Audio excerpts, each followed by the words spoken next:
The Gospel of John was written to non-believers, but we can still benefit from listening to him.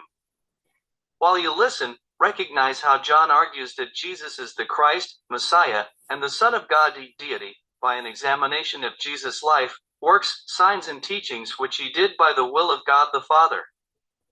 John purposes to convince the readers to believe in Jesus as the Christ and Son of God so they may have eternal life in his name. John 5, after these things there was a feast of the Jews, and Jesus went up to Jerusalem. Now there is in Jerusalem by the sheep gate a pool, which is called in Hebrew Bethesda, having 5 porches. In these lay a multitude of those who were sick, blind, lame, and withered, waiting for the moving of the waters, for an angel of the Lord went down at certain seasons into the pool and stirred up the water. Whoever then first, after the stirring up of the water, stepped in was made well from whatever disease with which he was afflicted. The latter part of this verse about the moving waters by an angel is not the earliest manuscripts now. A man was there who had been sick for 38 years. When Jesus saw him lying there, and knew that he had already been a long time in that condition, he said to him, "Do you wish to get well?" The sick man answered him, "Sir, I have no man to put me into the pool when the water is stirred up, but while I am coming, another steps down before me." Jesus said to him, "Get up, pick up your pallet and walk." Immediately the man became well, and picked up his pallet and began to walk. Now it was the Sabbath on that day, therefore the Jews were saying to the man who was healed, "It is the Sabbath, and it is not permissible for you to carry your pallet." But he answered them, "He who made me well was the one who said to me, 'Pick up your pallet and walk.'" They asked him, "Who is the man who said to you, 'Pick up your pallet and walk'?" But the man who was healed did not know who it was, because Jesus had turned aside while there was a crowd in that place. Afterward Jesus found him in the temple and said to him, "Behold, you have become well. Stop sinning in order that nothing worse happens to you." The man went away, and told the Jews that it was Jesus who had made him well. For this reason the Jews were persecuting Jesus, because he was doing these things on the Sabbath. But he answered them, "My Father is working until now, and I myself am working." For this reason, therefore, the Jews were seeking even more to kill him, because he not only was breaking the Sabbath, but he was also calling God his own Father, making himself equal with God.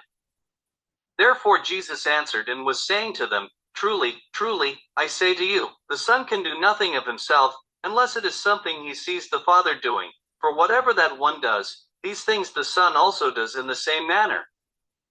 The reason is that the Father loves the Son, and shows him all things that he himself is doing, and the Father will show him greater works than these, so that you will be extraordinarily amazed. For just as the Father raises the dead and gives them life, even so the Son also gives life to whom he desires. The reason is that not even the Father judges anyone, but he has designated all judgment to the agency of the Son, for the purpose result that all will honor the Son even as they honor the Father. The person who does not honor the Son does not honor the Father who sent him. Truly, truly, I say to you, he who hears my word, and trusts in the one who has sent me, has eternal life, and does not come into judgment, but has been transferred out of death into life. Truly, truly, I say to you, an hour is coming and now is, when the dead will hear the voice of the Son of God, and those who hear will live.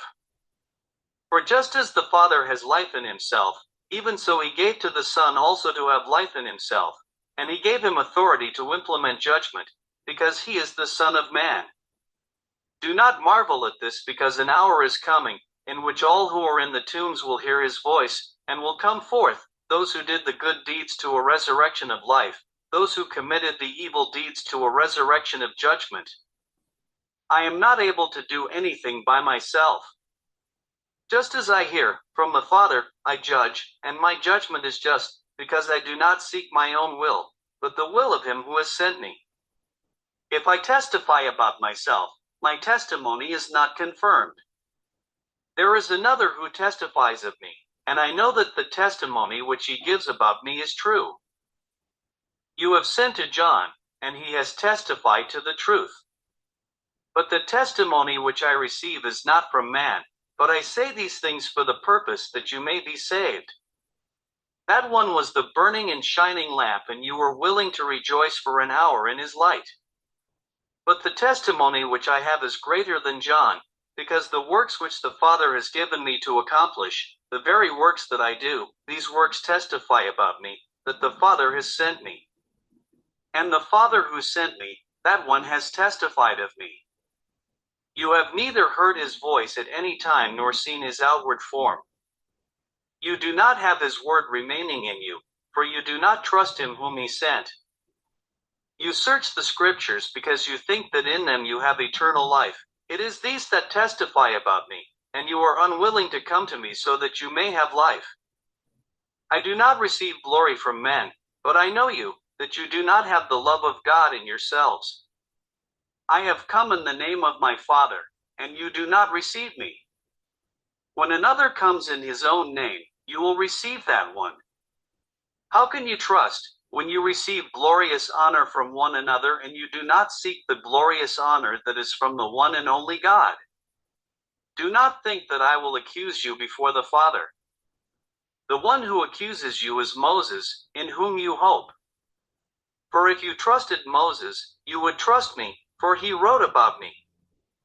But if you do not trust his writings, how will you trust my words?